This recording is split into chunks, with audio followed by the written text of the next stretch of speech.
రేపే అత్యంత శక్తివంతమైన కార్తీక అమావాస్య. కార్తీక మాసంలో చివరి రోజు.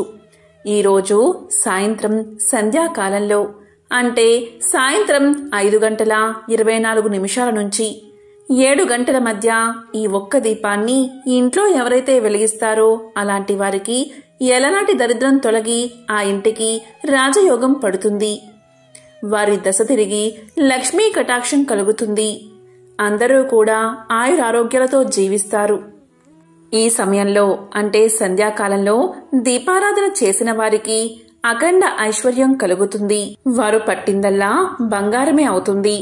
మరి అత్యంత శక్తివంతమైన ఈ కార్తీక అమావాస్య రోజు సంధ్యాకాలంలో అంటే 5:24 నుంచి 7 గంటల మధ్య దీపాన్ని ఎలా వెలిగిస్తే అఖండ ఐశ్వర్యం కలుగుతుందో ఇప్పుడు ఈ వీడియోలో తెలుసుకుందాం.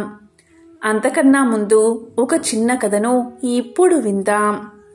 పూర్వకాలంలో ఒకసారి ఒక దరిద్ర బ్రాహ్మణుడు తన పేదరికాన్ని పోగొట్టుకునేందుకు ఆ మహాశివయ్య గురించి గొప్ప తపస్సు చేశాడు, ఆరాధన చేశాడు. దానికి ఆ మహాశివుడు ప్రత్యక్షమై, ఓ బ్రాహ్మణ శ్రేష్ఠుడా, నీ కోరిక ఏమిటి అని అడుగుతాడు. దానికి ఆ బ్రాహ్మణుడు ఎంతో సంతోషించి పలువిధాలుగా ఆ మహాశివయ్యను స్తుతించి ఇలా పలుకుతాడు. స్వామి మహాశివ, నేను కడు బీదరికాన్ని అనుభవిస్తున్నాను. భార్యాబిడ్డలకు తిండి కూడా పెట్టలేకపోతున్నాను. నాకు ఈ బాధలు తొలగి నా భార్యాబిడ్డలకు ఆకలి దప్పికలకు గుడ్డకు లోటు లేకుండా దీవించమని కోరతాడు. దానికి ఆ మహాశివుడు ఇలా పలుకుతాడు.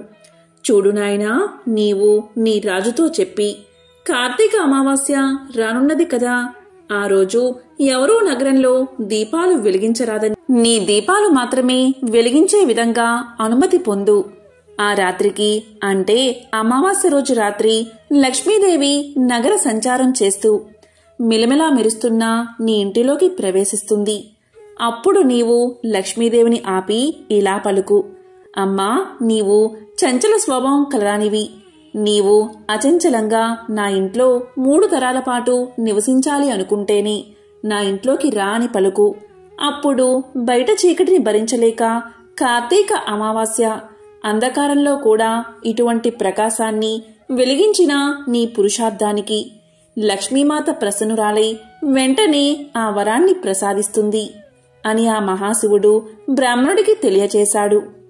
దానికి ఆ బ్రాహ్మణుడు ఎంతో సంతోషించాడు. ఇక బ్రాహ్మణుడు రాజుగారిని దర్శించి తన పాండిత్యంతో రాజును ఎంతో సంతోషపెడతాడు. అప్పుడు రాజు ఇలా పలుకుతాడు.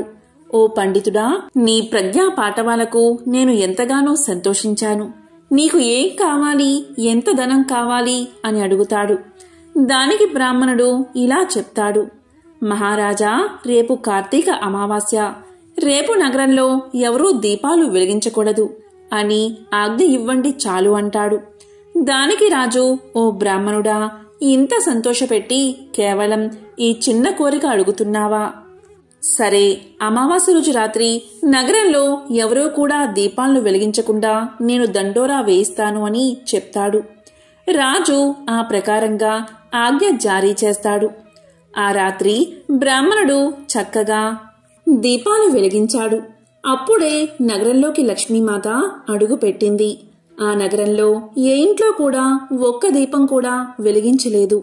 కాని ఆ పేద బ్రాహ్మణుడి ఇంట్లో వైకుంఠానికి వెలుగులు విరజిమ్ముతున్నట్లు దీపపు కాంతులు కనిపించాయి. ఇక వెంటనే లక్ష్మీదేవి ఆ ఇంట్లోకి ప్రవేశించాలని ద్వారం దగ్గరకు చేరుకుంది. అప్పుడు బ్రాహ్మణుడు అడ్డువచ్చి ఇలా పలుకుతాడు. అమ్మా జగజ్జనని, లోకరక్షకి, లక్ష్మీమాత, ధనాది దేవత, నీవు నన్ను అనుగ్రహించి నన్ను కృతార్థుణ్ణి చెయ్యి. అమ్మా, నీవు చంచలమైన స్వభావం కలదానివి. నీవు నా ఇంట్లోకి వస్తే 3 తరాల పాటు ఉండాలి, లేదా రాకు అని పలుకుతాడు. ఇక లక్ష్మీదేవి అమ్మవారు ఆ దీపపు కాంతులకు ఎంతగానో సంతోషించి, సరే, నీవు చెప్పినట్లే 3 తరాల పాటు నీ ఇంట్లో నివాసముంటానని పలికి ఇంట్లోకి ప్రవేశిస్తుంది. అలా లక్ష్మీమాత ఆ బ్రాహ్మణుణ్ణి ధనవంతుణ్ణి చేస్తుంది. కాబట్టి కార్తీక అమావాస్య రోజు వెలిగించే దీపాలకు అంతటి ప్రాముఖ్యత ఉంది. ఈ రోజు సాయంత్రం సూర్యుడు అస్తమించే సమయంలో అంటే 5:24 నుంచి 7 గంటల మధ్య మీ ఇంట్లో ఇలా దీపాన్ని వెలిగిస్తే చాలు. ఆ మహాశివయ్య అలాగే లక్ష్మీ కటాక్షం మీకు కలుగుతుంది. అష్ట ఐశ్వర్యాలు భోగ భాగ్యాలు కలుగుతాయి. ఈరోజు సాయంత్రం ఇంట్లో పూజా మందిరంలో అష్టదళ పద్మం ముగ్గు వేసి దానిపై పసుపు కుంకుమతో అలంకరణ చేయండి. దానిమీద ఒక తమలపాకు ఉంచండి. దానిపై ఒక మారేడు దళాన్ని ఉంచండి. మారేడు దళం లేకపోతే రావి ఆకును ఉంచండి. లేదా తమలపాకు మీదే 2 మట్టి ప్రమిదలు ఒకదాని మీద ఒకటి పెట్టి లేదా కుందులైనా పెట్టవచ్చు. ఆ మట్టి ప్రమిదలో 5 వత్తులు విడివిడిగా వేసి ఆవు నెయ్యి లేదా నువ్వుల్లోని పోసి దీపాన్ని వెలిగించండి. దీపాన్ని ఏకహారతితో కాని అగరవత్తులతో కాని వెలిగించండి. ఈ విధంగా 2 దీపాలు వెలిగించాలి. ఇలా ఈ సమయంలో ఎవరైతే వెలిగిస్తారో ఆ ఇంట్లోకి లక్ష్మీదేవి అడుగుపెట్టి అష్ట ఐశ్వర్యాలు కురిపిస్తుంది.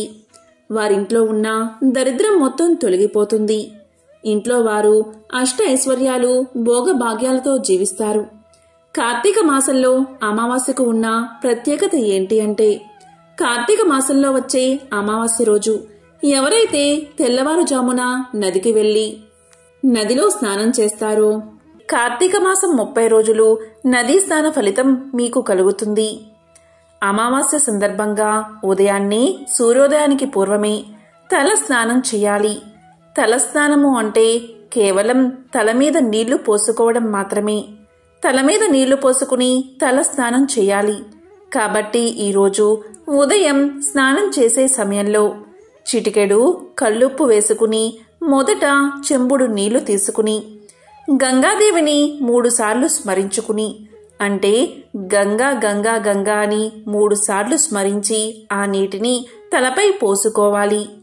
ఇలా మీరు ఎప్పుడైతే నీటిని చేతిలోకి తీసుకుని గంగాదేవిని స్మరించుకుని 3 సార్లు ఆ నీటిని తలపై పోసుకుంటారు, ఆ నీరు గంగాజలంతో సమానం అవుతుంది.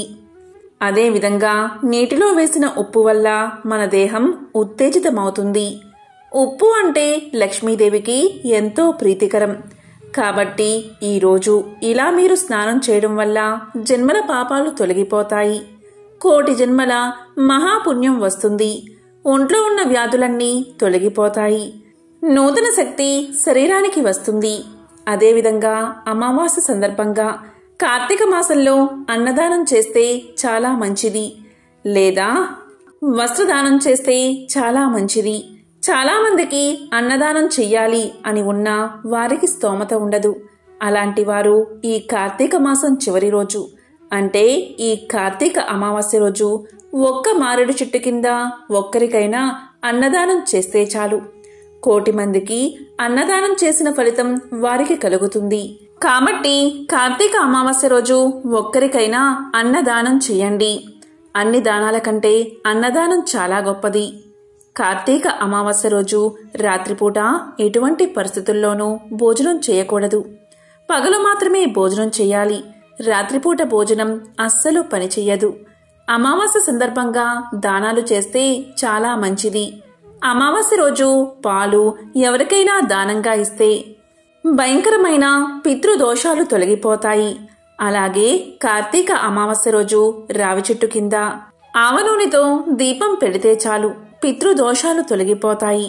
అలాగే ఐశ్వర్య ప్రాప్తి కోసం కార్తీక అమావాస్య రోజు నవధాన్యాల పరిహారాన్ని పాటించాలి. అది ఎలా పాటించాలి అంటే లక్ష్మీదేవిని కార్తీక అమావాస్య సందర్భంగా పూజించాలి. అమ్మవారికి తామర ఒత్తులతో దీపాన్ని పెట్టి అమ్మవారికి నవధాన్యాలు నైవేద్యంగా సమర్పించాలి. నీటిలో నవధాన్యాలు వేసి ఆ నవధాన్యాలు లక్ష్మీదేవికి నైవేద్యంగా సమర్పించాలి. ఆ తరువాత ఆ నవధాన్యాలను ఎక్కడైనా పరిశుభ్రమైన స్థలంలో చల్లి అవి మొలకలు వచ్చాక దానిని ఆవుకు తినిపించాలి. ఇలా చేస్తే అటువంటి వారికి జీవితంలో ధనానికి లోటు ఉండదు, లక్ష్మీ అనుగ్రహం కలుగుతుంది. చాలా మందికి వచ్చే సందేహం ఏంటి అంటే, కార్తీక మాసంలో దీపారాధనకు ఎంతో ప్రాముఖ్యత ఉంది కదా, మరి కార్తీక పౌర్ణమి రోజు 365 ఒత్తులను వెలిగించడం కుదరని వారు కార్తీక అమావాస్య రోజు 365 ఒత్తులను వెలిగించవచ్చా అని సందేహం అందరికీ ఉంటుంది. కార్తీక పౌర్ణమి రోజు 365 ఒత్తులను వెలిగించడం కుదరని వారు మళ్లీ ఎప్పుడు వెలిగించాలి అని అందరికీ సందేహం కలగవచ్చు. కార్తీక పౌర్ణమి రోజు వెలిగించడం కుదరని వారు మళ్లీ వెలిగించాలి అనుకునేవారు ఈ రోజు అంటే కార్తీక అమావాస్య రోజు 365 ఒత్తుల్లో వెలిగిస్తే చాలు. కోటి జన్మల పుణ్యం. అంతటి విశేషమైనది కార్తీక అమావాస్య. కార్తీక పౌర్ణమికి ఉన్నంత శక్తి ఈ రోజుకు ఉంటుంది. ఈ రోజు పరమేశ్వరుణ్ణి ఆరాధించే ముక్కోటి దేవతలు, అన్ని రకాల శక్తులు, నవగ్రహాల శక్తులు ఈ రోజు శివలింగంలో ఇమిడి ఉంటాయి. కాబట్టి ఈ రోజు భక్తి శ్రద్ధలతో చెంబుడు నీటిని శివలింగం మీద పోసి ఒక్క మారేడు దళాన్ని శివలింగానికి సమర్పించినా చాలు. సమస్త పాపాలు తొలగి అఖండ ఐశ్వర్యాన్ని ఆ మహాశివుడు ప్రసాదిస్తాడు. ఇలాంటి అద్భుతమైన శక్తి కలిగిన కార్తీక అమావాస్య రోజు 365 ఒత్తులను వెలిగిస్తే 365 రోజులు వెలిగించిన పుణ్యం మీకు కలుగుతుంది. కార్తీక పౌర్ణమికి ఉండే అద్భుత శక్తులు ఈ రోజుకు కూడా ఉంటాయి. ఈ రోజు ఎవరైతే 365 ఒత్తులను వెలిగిస్తారో వారి సకల పాపాలు తొలగిపోయి ఇంట్లో నిత్యం దీపారాధన చేసిన పుణ్యం వారికి దక్కుతుంది. ఈ కార్తీక అమావాస్య రోజు ప్రదోష కాలంలో ఇంట్లో లేదా గుడిలో మీరు 365 ఒత్తులను వెలిగించవచ్చు.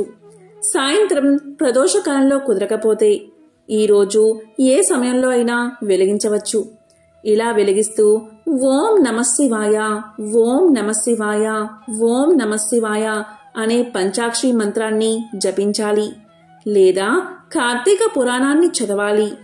ఇలా 365 ఒత్తులు ఆహుతి అయ్యే వరకు అక్కడే ఉండి శివనామాన్ని జపిస్తూ గడపాలి లేదా కార్తీక పురాణాన్ని చదవాలి. ఇలా 365 ఒత్తులు ఆహుతి అయ్యే వరకు ఉండాలి. అంతేకాని మధ్యలో వెళ్లిపోకూడదు. ఇంట్లో తులసికోట ముందు లేదా బావి దగ్గర లేదా పూజ గదిలో కూడా ఇలా 365 ఒత్తులను వెలిగించవచ్చు.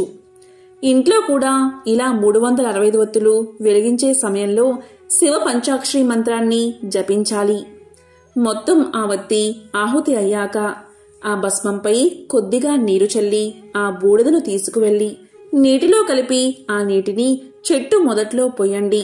ఆ తరువాత దీపం వెలిగించిన ప్రదేశంలో శుభ్రం చెయ్యండి.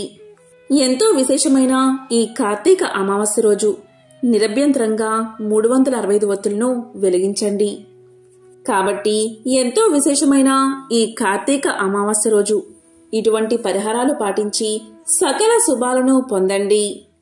ఓం నమఃశివాయ, ఓం శ్రీ మహాలక్ష్మియే నమః, ఓం నమో నారాయణాయ.